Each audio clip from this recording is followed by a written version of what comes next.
Volume all the way up because I can't ever seem to be loud enough in these.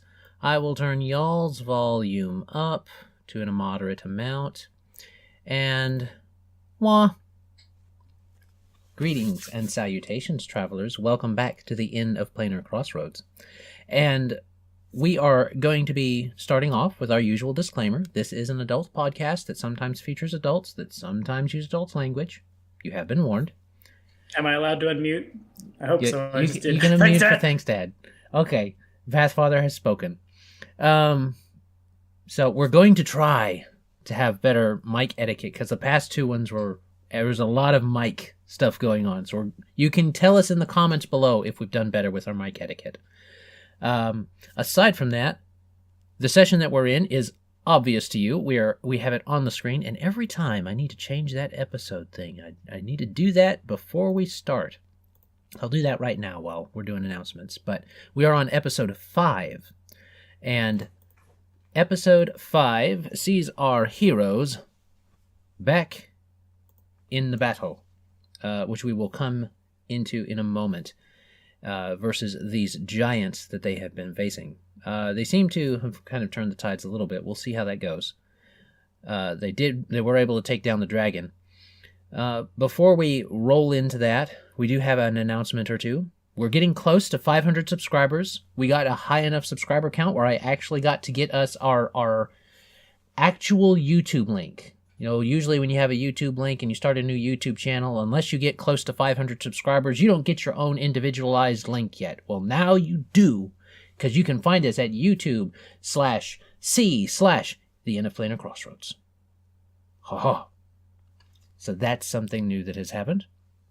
Also, with that 500 subscriber count getting closer, we will be doing something then. I'm not sure if it's going to be a full-on one-shot or if we're going to do a giveaway, a bigger giveaway, but we will find out. We will find out. Usually we tie our giveaways to monetary income because that's how we get to the giveaways. But we'll see. We'll see. Maybe we'll do both. Good news. By the time this comes out, we should have released... No, we will be releasing our Session 0 of Misadventures Continued, which will be Adonijah returning to the southern colony, but as a different character. Spoilers for those going to watch, but he has made a changeling named Caesar. So, there you go. You'll have to watch and see what he put all of his points and things like that in the Session 0. Oh, that's not everything. We've got one more thing. Uno más. Where is it? Oh, I stuck it over here. Ah! We have our giveaway for April. At the end of April, we're going to be giving away the Splat Book for Rick and Morty 5e Splat Book. And if you are like Tommy and the rest of us that usually prefer Pathfinder to 5e, you can always take it and then make it into Pathfinder, because there are conversions available. So there you go. But that is that. I believe that's everything we need to cover.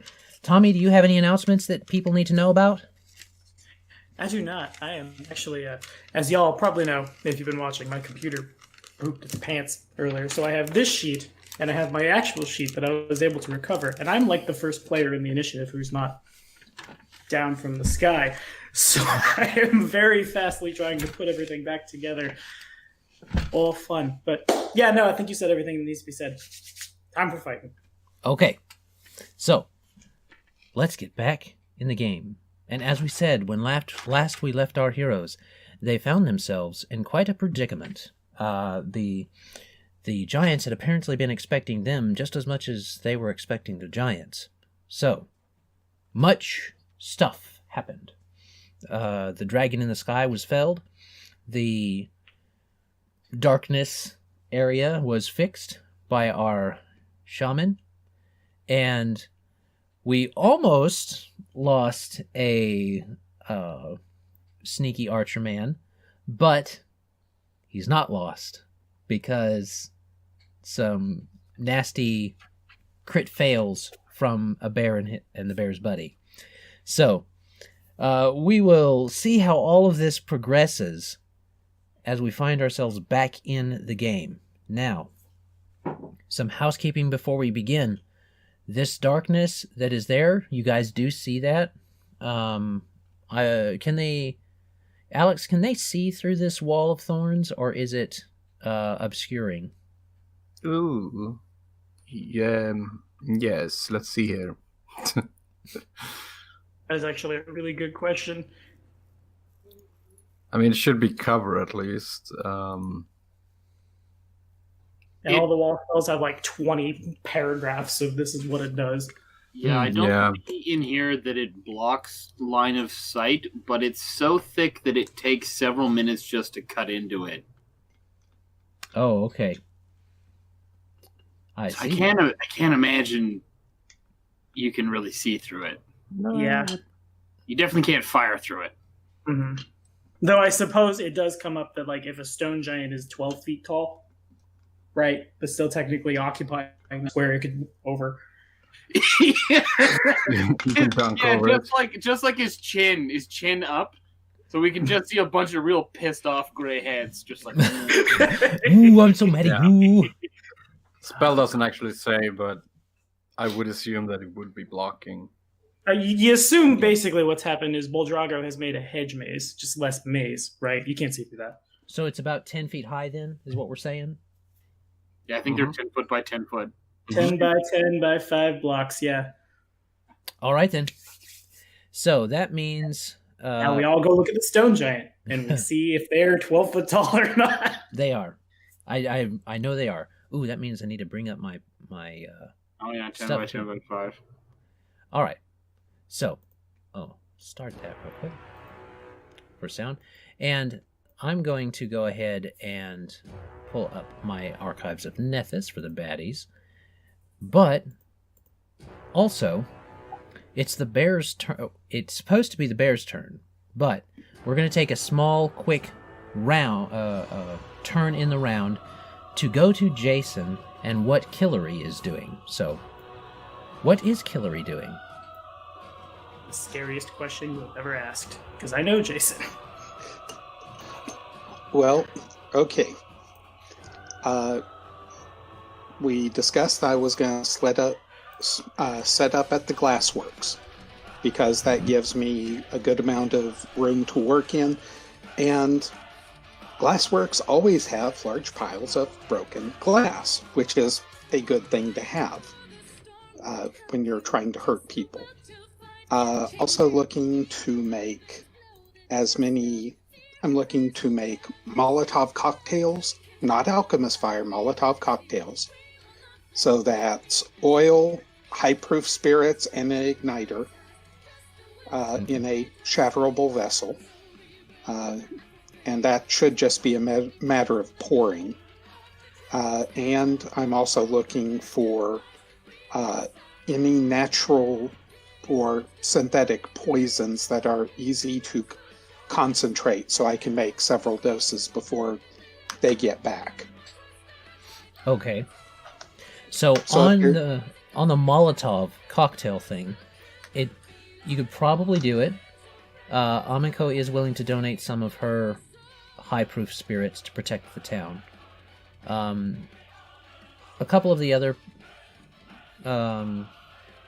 places that would have it do also give some, but it's not like they're as charitable as Amiko is with it. So you are able to make some. Roll me... we're gonna use a skill that hopefully you have enough of, diplomacy, to be able to decide how much of these you're able to make. Let me see. 2 plus 0. As we all cross our fingers and hope that Jason took the trait that lets him use his intelligence for diplomacy. I believe I... Clever wordplay? Yeah. No, actually, I had other things I needed that Okay. were. So, no, what I was double checking was whether or not I can use inspiration on it.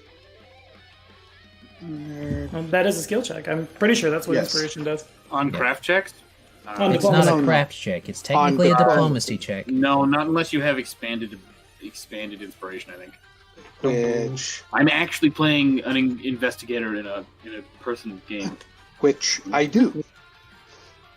So let us set. Here's.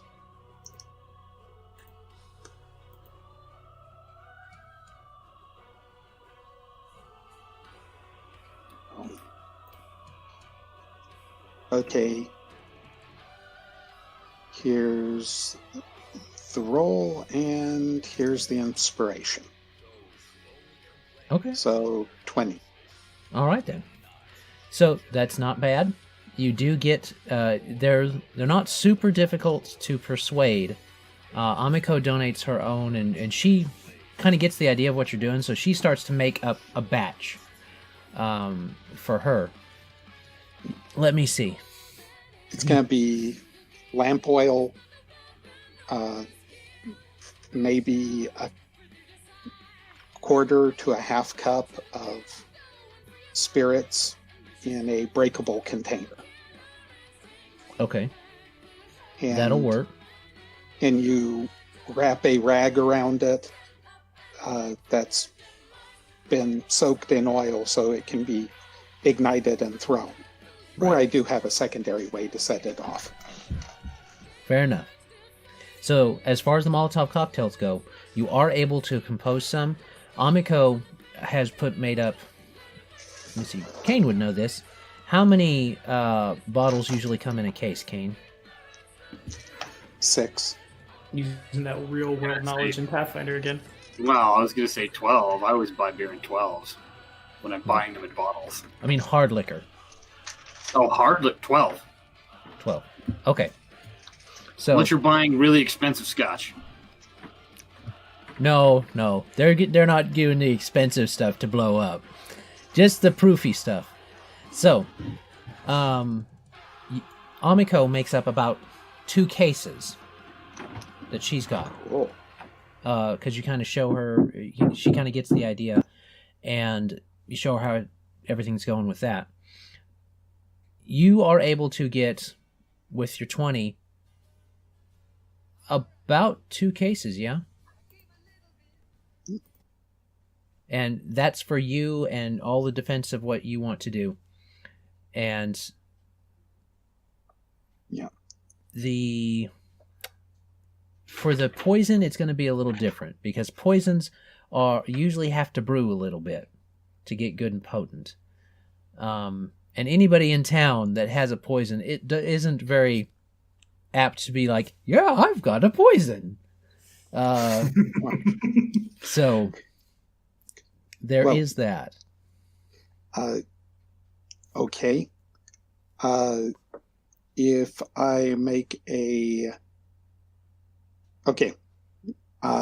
Looking for anything easily that's basically poisonous in the glassworks that I can get my hands on and concentrate, or some natural poison. You know, do they have something similar to puffer fish in the waters around here? In Sandpoint? Maybe some... Not around Sandpoint, because it's kind of like the Italy area of... Okay. It's that our Mediterranean Sea area is what basically is Golarian's inner sea region. So the kind of stuff you'd find around there is most likely what you're going to find. So we will let you pursue your poisons next round. So you can look up different things for your poisons and see, All right. Now, first up in the combat is the bears. And the bears are very angry with each other. They are not very pleased with each other. So they're going to be fighting amongst one another at the moment. but we're not sure how long that will hold. The next person is Brasut Runemane. So Levi's up. Levi, looking down, you see this area of collapsed trees that would probably be hard to walk through, and this big dome-ish area of darkness that expanded out, and that your very pitch-black friend Shaman kind of sank into, cackling to himself. So, this wall of thorn has been erected across this, and some of the giants are caught in, and lots of stuff's going on down there. So, okay. I think it's time to standard action cast flight. Okay. Instead of just drifting down every round. While fun. Fair enough. Let's see. So let me double check that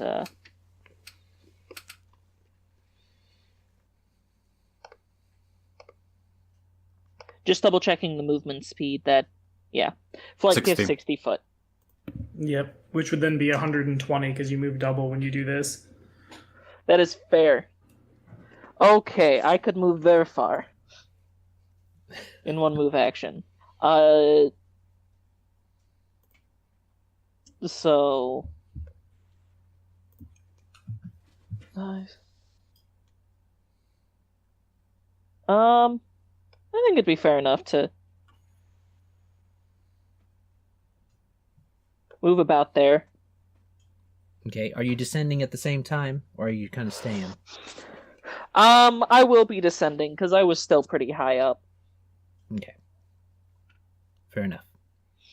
This is more just to be able to start seeing what's going on. Okay. Oh, along that note, as we said last time, for those of you without dark vision, it is officially dark now. So, Cool. that is something to bear in mind.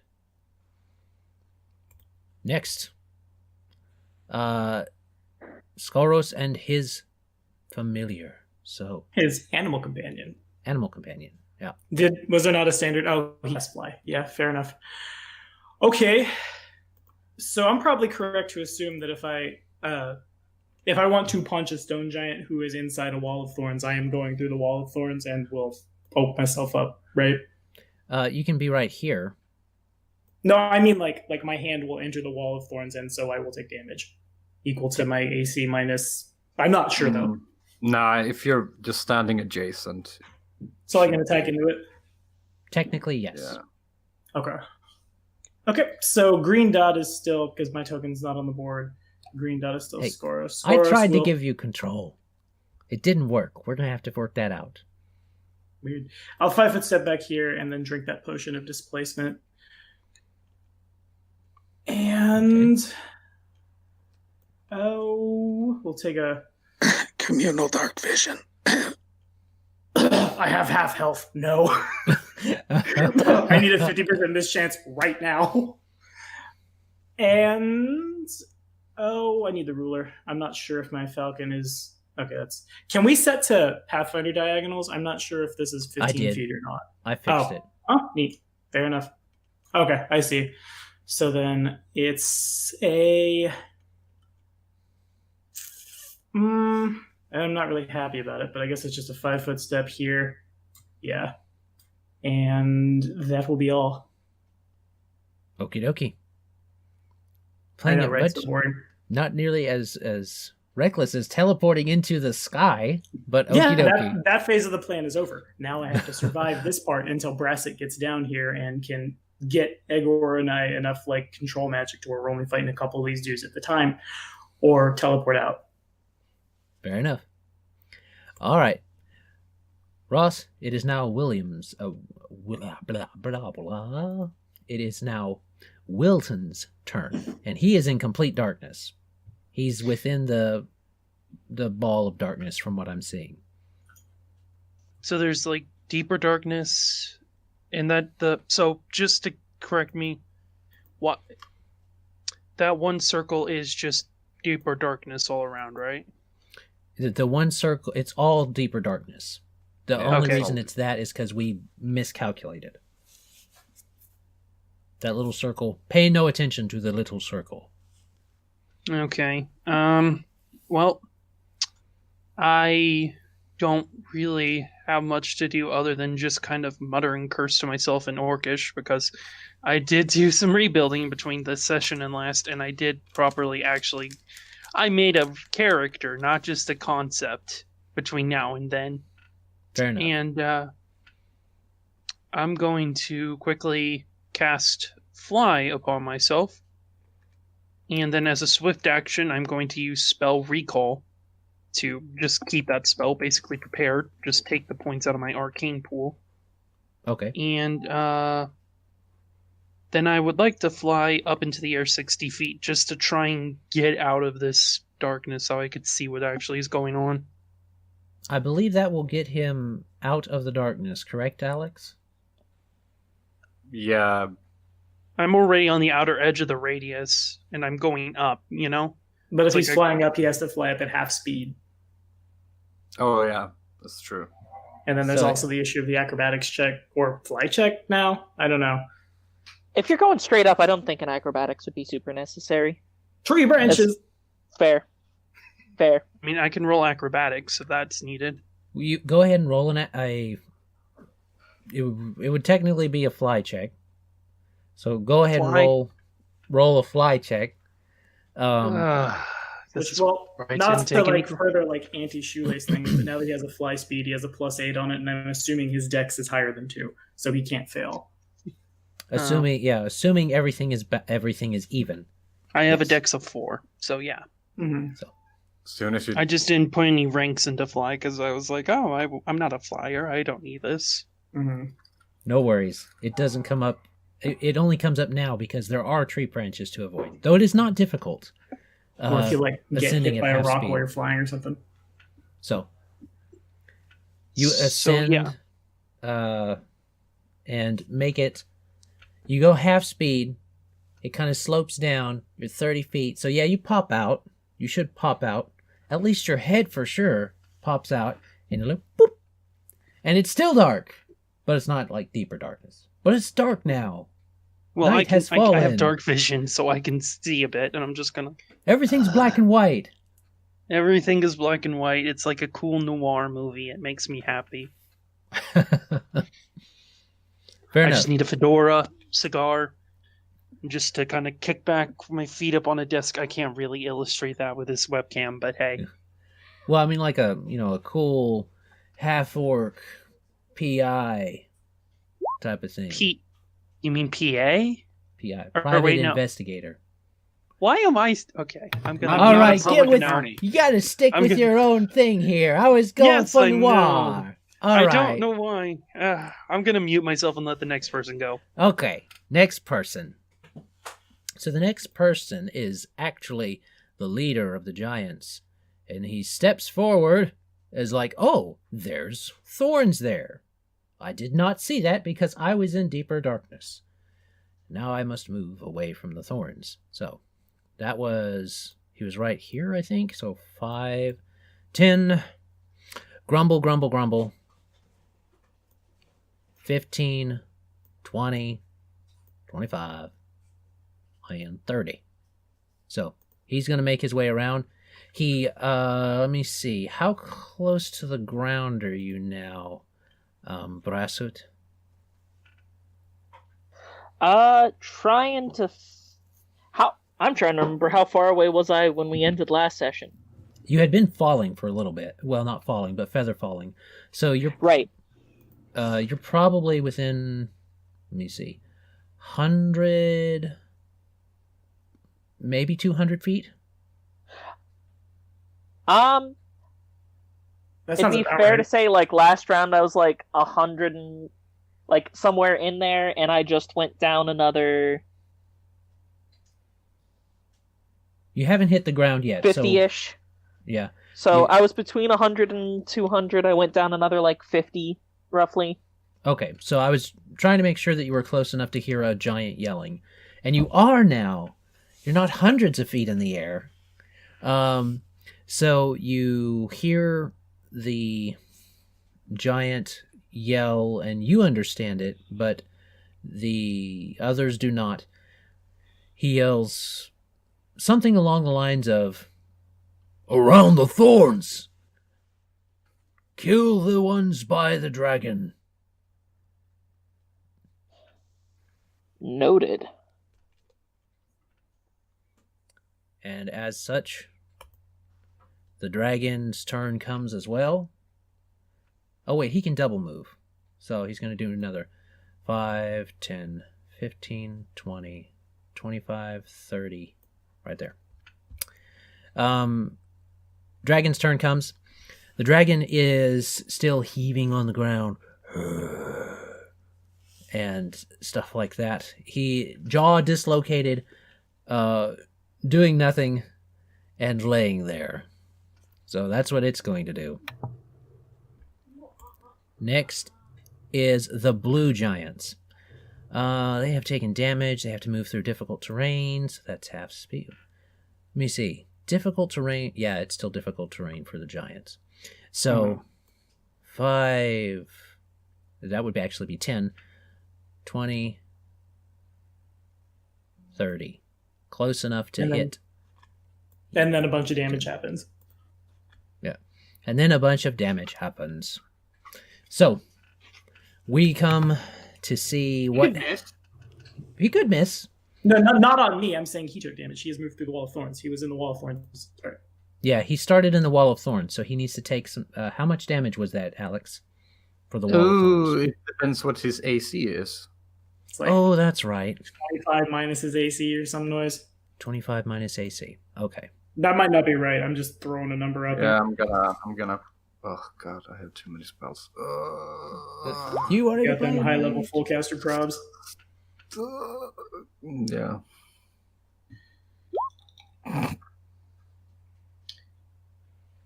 Any creature forced into or attempting to move through a Wall of Thorns takes piercing damage per round of movement equal to 25 minus the creature's AC.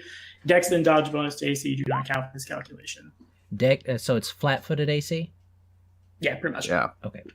25 minus is flat. Which makes that spell really good, because all of the good things in Pathfinder have really bad flat-footed ACs. Okay, fair enough. All right. Take that, spaghetti boys. Yeah, so if you want to move through it, you need to make a strength check as a full round action. To move through it or out of it? Well, both. Both. Oh, well, then it would just move here then. It would not be able to do anything, so it would just move here. But still has to make the strength check, right? Right. To get from in to out. I'm sure this giant's gonna have a hard time making a strength check. We'll do it. Yeah, There's always you need the to one. roll. You need to roll a 25. A 25? Oh, it's your Yeah, DC. to move. Oh, To move okay. 5 feet. Yeah. That's a bit different. Well, he didn't roll super well. Let me make sure.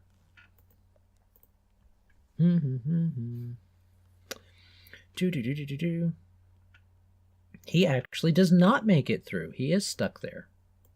So he doesn't take the damage after all because he doesn't move. No, does it count every round he spins in there, or just when he moves? Any creature forced into or attempting to move through a wall of thorns take piercing damage per round of movement equal to. So yeah, he's trying to move. So he just took it. Yeah. Okay. Nice. All right. So that's that one. The next one, we're going to do the rolls for the next two to see if they move.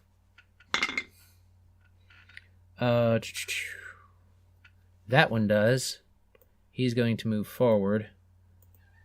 How much did he succeed by? Because if he rolls 20, if he gets a 25, he can move 5 feet. If he gets a 30, he can move 10 feet.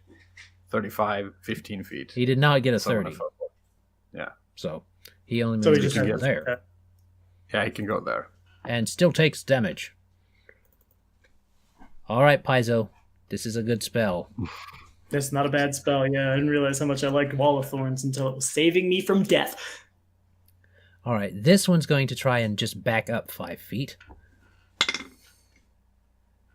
And he does not.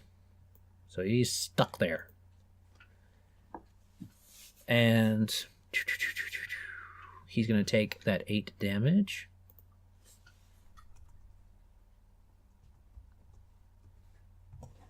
All right. So that's them. And then the Reds have to move next. So they also are going to try to move through these thorns, at least some of them. So, does not succeed. Does not succeed. They're both stuck. Both of the ones in the thorns anyway. So, that means they also take 8 damage. And it seems like the Shaman is MVP for this battle because he is saving some bacon right now. I'm just throwing What do that you out mean? there. The full tier 1 caster is the MVP? No, you Yeah. stop that. That's not the case. Yeah. The character that Alex plays is the MVP. I've seen a cleric, I've seen a wizard, I've seen a shaman. All right. So this one does not have to do that, though. He is fine, and he even is outside of the darkness, technically. So 5, 10, 15, 20, 25, 30, 35, 40, 45, 50, 55, 60. Coming around. And I believe that's all of the Reds. So, click, click. Now we're to Egor. Oh, it's Egor's turn now. Is Egor Bramblepot's turn? I have proposition for Master of Dungeon. Oh? Okay, so what I would like to do, because I want to do like a little bit of substitution of action economy, so I want to slide down opposite side of dragon, use the egg. He's dead dragon, right? He's dead? He's dead? He is either dead or unconscious. One of the His two. unconscious dragon. He's dead.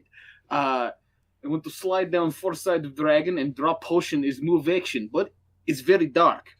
So I would like to draw potion as part of move action, like drawing weapon. I will roll d6 and draw one of 3 potion at random. Okay, I can live with that.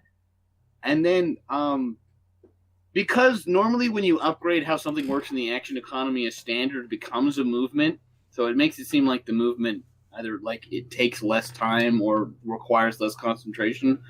Would it be okay if I drank a potion as a move action? I mean, as a standard.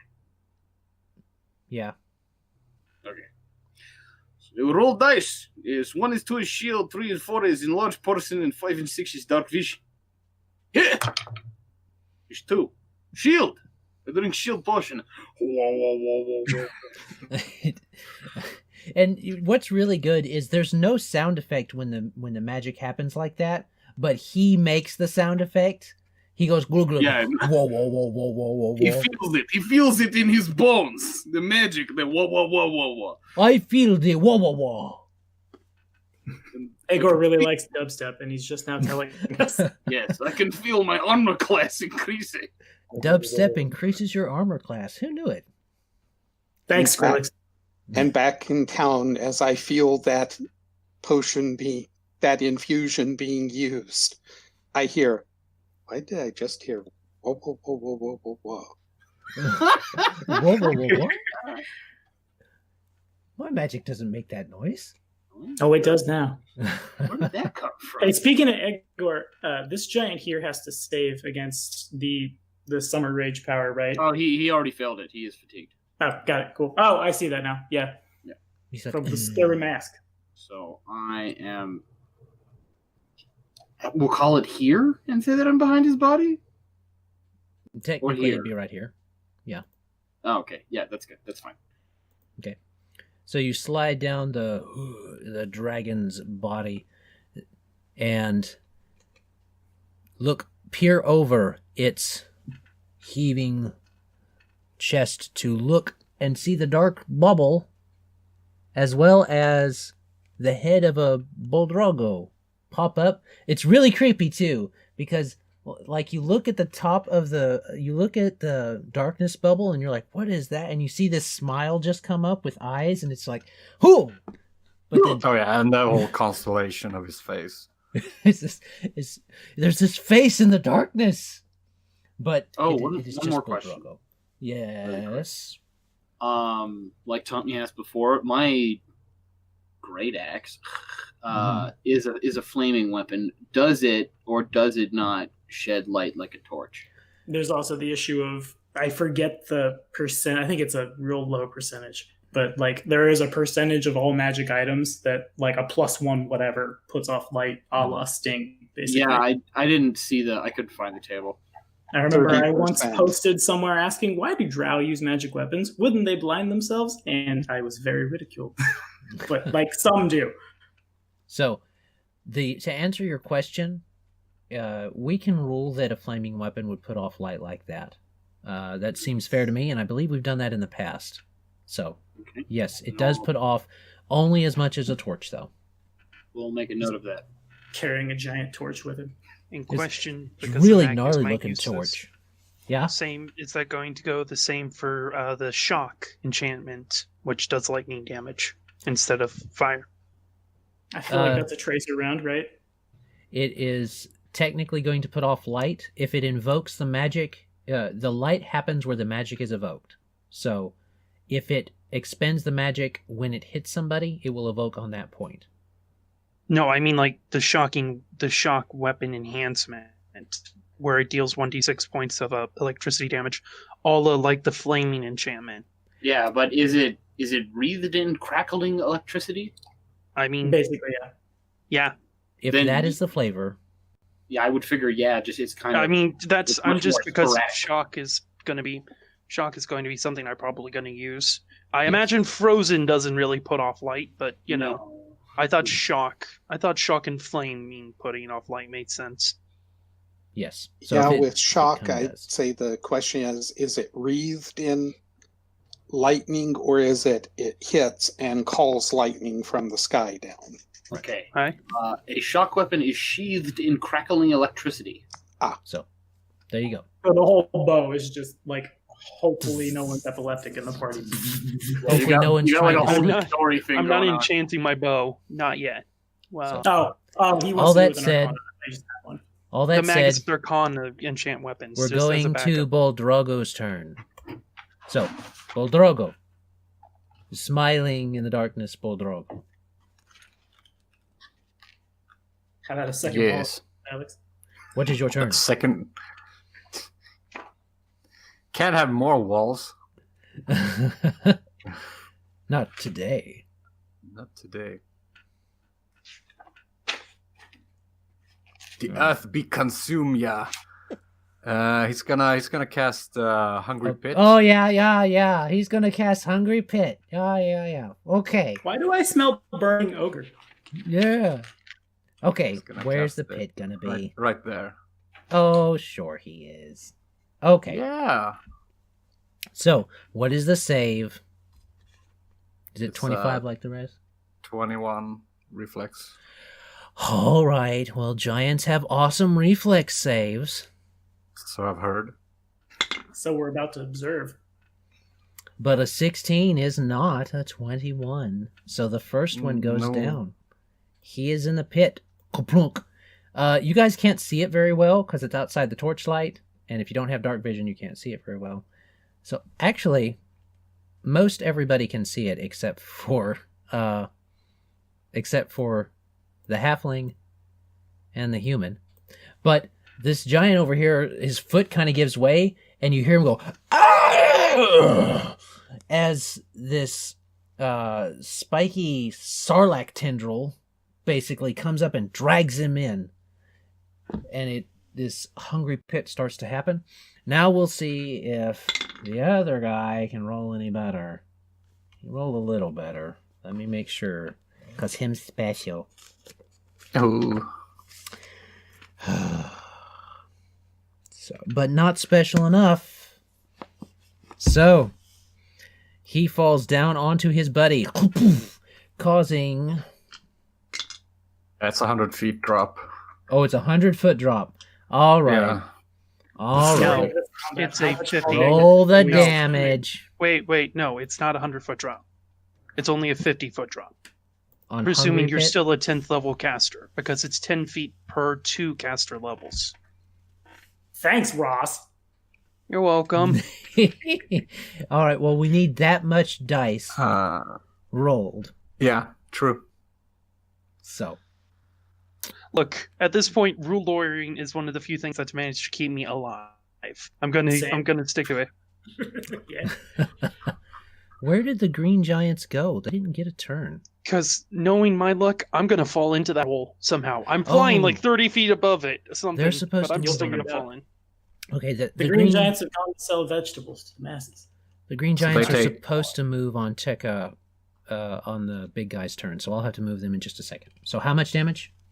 It's 15 from the fall, and then they take 12 points as the pit contracts. All right, You. 15.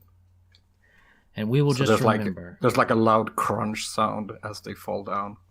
Yeah, you hear rock giants collide together and then start to grind and crush, like boulders in a rolling down a gravel pit. You. So And he's gonna just twirl in the air or something. I don't know. He's not gonna move. smiling all the time, I'm sure. Oh yes. All right, so that's Boldrago. And now I need to actually move the Green Giants. They were supposed to move on Dumbbutt's turn, but they did not. So 5, 10, 15, 20, 25, 30, 35, 40, 45, 50, 55, 60.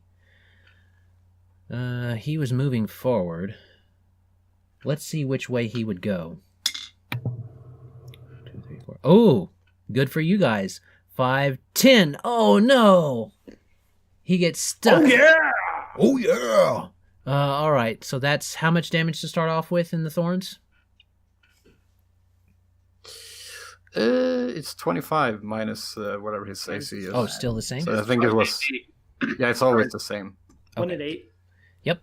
Yeah, I think it was 8. Yeah, because this is AC without his dexterity or any deflection bonuses. Or Mhm. dodge bonuses, I should say. Yeah. So these guys did not know what happened, and he ran straight into a wall of thorns, and he's like, "Ugh, knock the wall." And yeah, Brasut would hear, "Oh, it's poking me." But 5, 10, 15, 20, 25, 30, 35, 40, 45, 50, 55, 60. All right. These I suppose we guys. should assume he went like this. Yeah, he did Right. an L. Okay. Because he wasn't going to run into it after he sees it. So, these guys don't know which way to go either, so they're going to go 1, 2. Okay. 1, 2. That's a 3. All right, so 5, 10, 15, 20, 25, 30, 35, 40, 45, 50, 55, 60. And he's going to go 5, 10, 20, 30, 40, 35, 40, 45, 50, 55, 60. He wandered around. They all wandered all over the place, confused by the darkness. And if All they right. moved their total move speed, they need to make DC, I think it is 10 acrobatics checks where they fall. One makes it. One makes it. And then that crooked. Another makes it. Okay, they all make their acrobatics checks to be able to move. But 2 of them kind of got lost. So, yeah. More goodness for you guys. All right. The bears are back up, which means we're actually going to go over to Kellery and discuss those poisons. The 2 that I really would like is purple worm poison. I'll bet you'd like purple worm poison. I could go for wyvern poison. Okay, so purple worm poison and what? I'd go purple worm poison and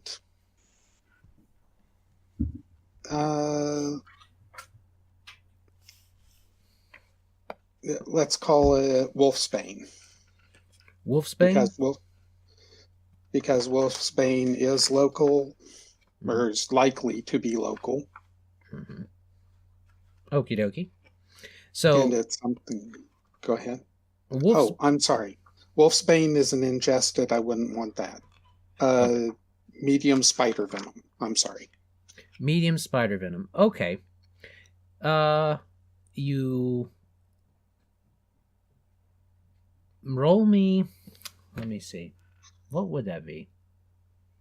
It's going to be really hard to try and find. Roll me a D100 because it's going to be really hard to find some purple worm venom around this here place. Yeah, aren't those like super arctic, a purple worm? I have. No, those are frost worms. Mm.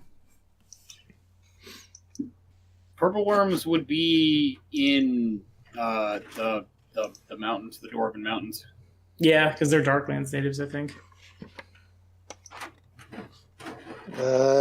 86. Wow. Okay. All right. Well, you kind of think back and you kind of rummage around your mind and you're wandering through town, going to the different shops, the apothecary shop and things like that. And you even stop by the Curious Goblin to see if they had any books that were pertaining to alchemy that would work for what you're looking at. Don't find anything there. You go to the Turn to Rock Academy. You go to even resort to going to the general store. You don't find anything there. However, when you stop by, when you get back to the Glassworks, Quink, who has not left town, has been fuddling about and messing around with your stuff, and you're like, oh, Quink, what are you doing here? I'm busy working. And as politely as you could, for your old friend, you try to get him to leave. Unfortunately, he insists on taking you taking him back home, because he's done forgot these newfangled street names. So you take him home, and as you do, you're telling him that you are looking for these different venoms and stuff like that. And he says, "Oh, I've got some of those just laying around the house somewhere. I don't even know." And he starts to take you on and show you in the room, and he has a few different things, but they're all over the house. And he ends up looking around, and you find purple worm venom. 1 dose of purple worm venom. Unfortunately, really close to the syrup that he would probably put on his pancakes. And he did have a couple vials of medium spider venom. He has some snake venom too, but he keeps that up in his medicine cabinet when he has aches and pains. Well, when you need it, you need it. So. Why didn't you let me steal that when I was playing Magpie? Because we were level like 2 is why. Besides, you went and looked in his tea cabinet? No, I was busy stealing his knickknacks. Yeah. So there you go. And they now were we're shiny. very sure purple worm venom is not shiny. No. And you said 2 medium spider? 2 doses of the medium spider. Okay. So there we go. That's good, and I didn't even have to roll, so I can think of other things. Well, you did have to get a pretty good roll on the D100. So it worked out. But all that said, that's your turn for this round. You can prep yourself for whatever you want to do next round when we come back around to you.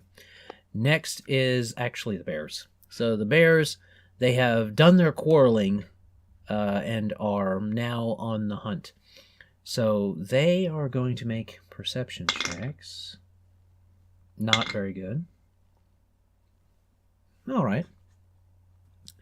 Let's see how well they did. Oh.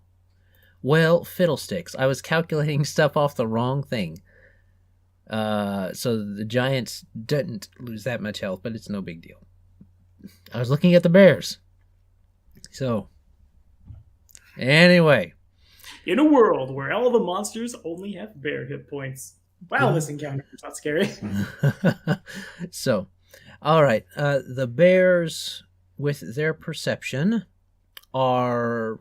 One bear starts to sniff and sniff and sniff, and it smells blood, its own blood, over this way. So it starts moving this way, it's moving half speed.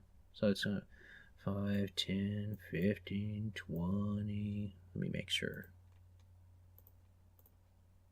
Speed.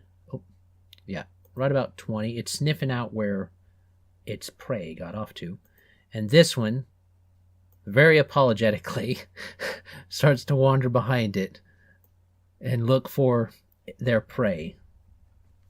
Unbeknownst to them, it's in the air. So, that is their turn. Brasut? Okay. So, double checking that I do have my nice big wall. So if I have... So with how fly and whatnot works, with 60 feet and a move, like, I could get down like 60 feet in one move action, right? Yes. Okay. So what I basically want to do... let me double check. Okay, but zigzagging to drop myself down, so I'm only like 50 feet above the ground. Okay, so you don't want to get on the ground. You want to be about 50 feet above it. Yeah. Okay. You can do that. Right, and that was... Let me double check where I just marked. Right there. Okay.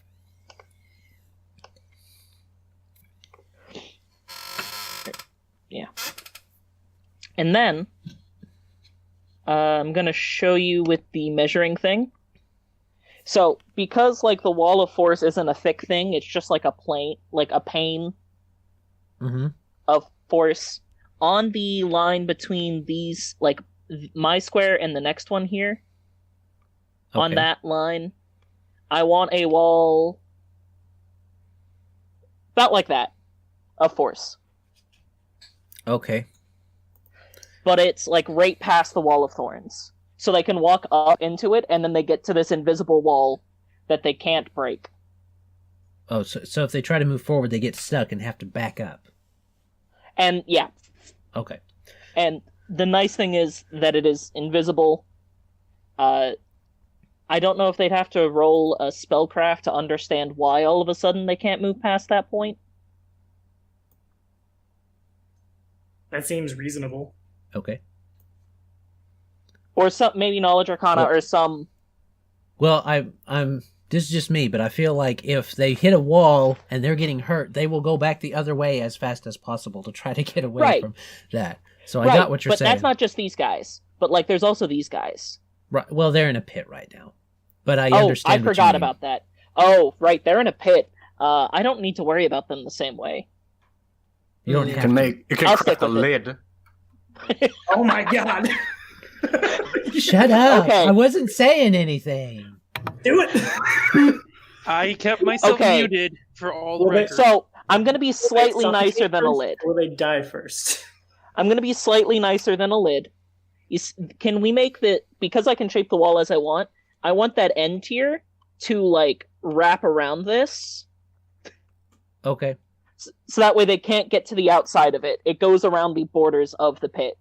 It's only a 10-foot pit, so they are stuck. And here we are again, putting giants in pits. Welcome to the interplanar Crossroads. With lids. No, it's more like more of a glass wall that like they can climb up to the edges of it and then their hands slide. And then standing on the edge of the pit, they have to save again, and then we did it. Thanks, full casters. So that was fun. Okey-dokey. All right. Well, that's done. We'll see what happens to them when they get out. All right. Skoros, what's going on? What's going on? You can't see what's happening with... you can't see Brasut, but you can hear casting. Why can't I... Oh, he's invisible right now. Yeah. Yep. That's fair. Yeah. So you're looking up in the sky. Where's Brasut? No, I'm not. I'm worried about the things that are trying to kill me. Few questions. The first of which is we are tracking about the hour mark if you wanted to cut the session here. Because I know we're cutting in hours. But if not, second question, can I occupy the same square as a small creature if I were to step into Egor's square? Because I know earlier in Runelords you let people do that in hallways. Yeah, in hallways. Let me see. Is Egor... Technically you can't. Egor is bigger now, isn't he? Didn't he get enlarged or something like that? No, I drank the shield potion. Okay. I still have the enlarged and the dark vision potion on me. He can share my space, but will take penalties. Right. So technically you can't share space.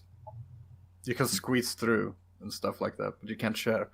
Yeah. You cannot end in the same space. Okay, that makes sense.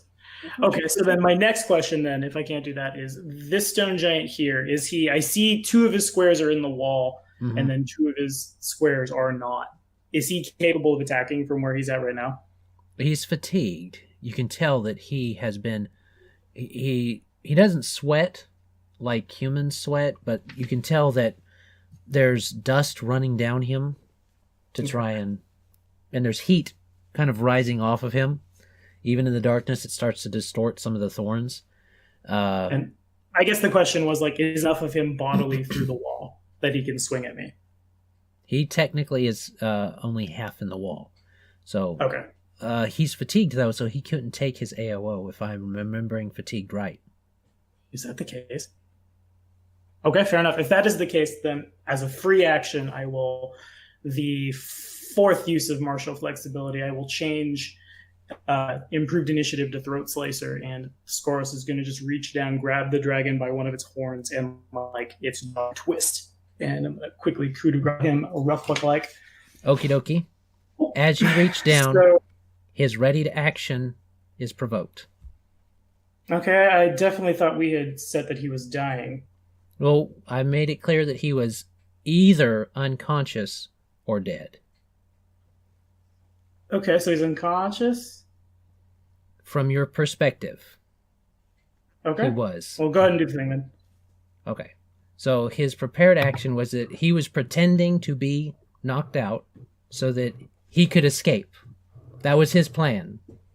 Mm-hmm. Seeing that is not possible. He's pulling a taffy. He's pulling a taffy gambit.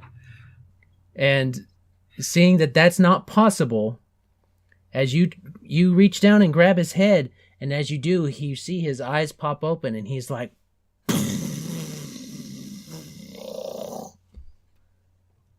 on... Let me see. It hit all three of you, I believe. So... I don't think it could hit Egor, because if he's using his breath weapon, it would start... It does start in a single square. So Egor is okay. No, please hit me instead of him.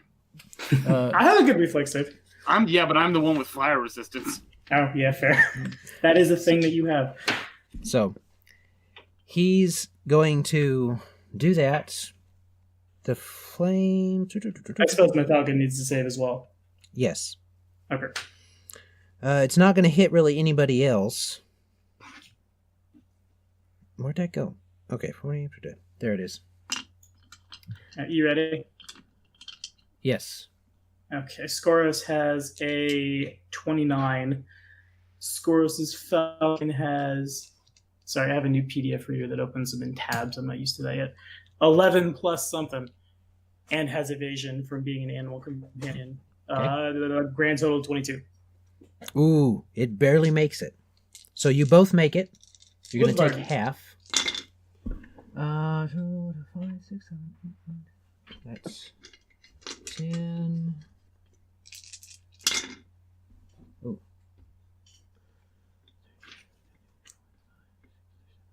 Half of 37. So Got it.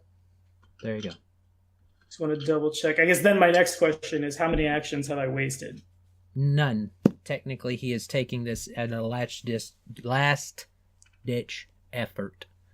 Okay, so And I've you used the say- free action so far. Yes. So you are still able to do what you're going to do. Basically, what you did was he was pretending to try and get away. You disturb his pretend.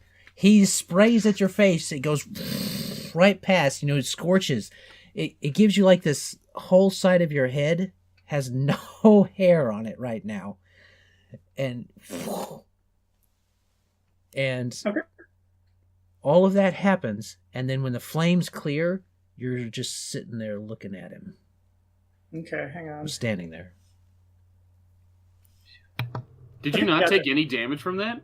I took half. My Falcon took none. I took half of 37 because I don't have evasion because I am not an animal companion, unfortunately.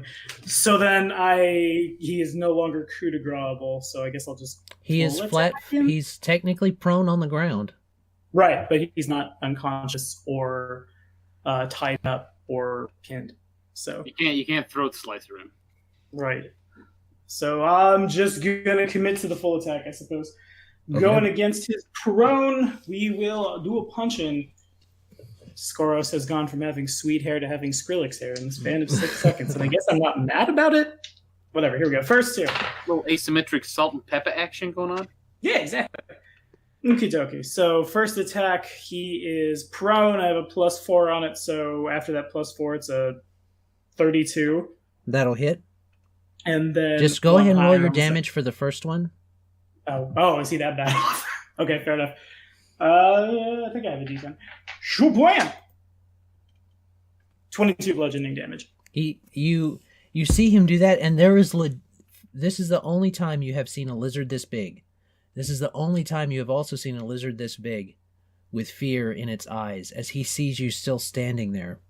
And you kind of reach up, touch your hair, and you just ball up and wham right down on him. You feel that you almost tear out his horn with the force down. And you hear things break and snap. And he goes completely limp. Nice. So then if he's not dead, I would like to use the rest of my full attack on him. Well, I can't really do much else. Oh, I have a move action. Yeah. Okay, that's what we'll do. I'm going to assume he's dead now at this point. He's not pretending anymore. He is totally unconscious. I will Gotcha. say that. He is totally unconscious. Okay. Yeah, in that case, I already committed to the full attack. I can't really do much else anyway. The second attack does 20 bludgeoning damage. Okay. He cannot defend himself. Right. But I can't auto crit him either because I've committed to a full attack. So I'm going to hope that... Well, I'm going to do one more. Skoros is probably real upset right now. He almost died. He got burnt. Half of his hair is missing. He thought this thing was dead. I'm going to just commit to the last two attacks, which are now... One of them is a natural 20. And the attack roll is higher because combat rhythm is a feat that's real good. And it says that after your first attack in a full attack action is successful, every successive attack after, if you're taking a voluntary penalty like 2-weapon fighting or power attack, you start to buy that penalty off.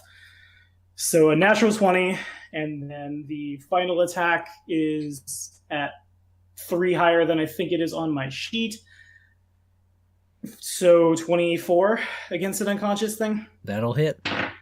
And then I dropped a die, 1 higher to confirm the crit. Okay. Crit is confirmed. Nice. So that's 42 bludgeoning damage from the crit and max damage on the non-crit. I hate myself, 25. Okay. So what happens then is, you don't stop when you hear that crunch. And Bramblepot can see this happen. He sees that thing went... I mean, Bramblepot was, that's a nice summer breeze. But that should have melted his face if he hadn't gotten out of the way. And you see there is some kind of little bit of drooping, but it's totally fixable by magical healing, you think. Mm. But that you see that it really upset Skoros when that happened, because he's whack, whack, whack, and you see him kind of jerk away as he does. He literally jerks. He has smashed into the thing's neck so bad that the vertebrae no longer hold it together, and he rips off the head of the dragon. Nice. And for the record, Kane, I'm very sorry I didn't use the natural 20 to butterfly sting. It seemed a bad time. It's okay. Yes, you seem upset. Yeah, Skoros is not at the talking point. You want to talk about it? Do I have... I don't. Damn. If I had weapon focus, I could go into dazzling display and throw the dragon's head at people that are coming at us. So I'll just settle for a 5-foot step, I guess, and Bardi will flap over here. Well, you did. Yeah, okay. You got a 5 foot because you just full attacked. Okay. Right. I wish I was there to drain some fluids from the beastie. Oh, there'll be plenty of blood left. Oh, too bad, too. I wanted him to get away and have a grudge against you guys. Oh, well. Yeah, we know. That's how all of your Runelords playthrough has gone, Adam. Okay. Not this time. I will not allow it. All right. No.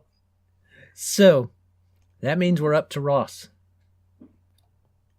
Oh, wait. Before Ross takes his turn, we're gonna cut it right here, and Ross will come back with his turn next time on episode 6 of Rise of the Runelords Redux. So, all right, everybody say bye. bye. Bye.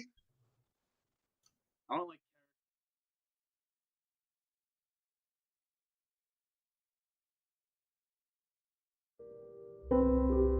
This content was made possible by travelers and viewers like you. Thank you.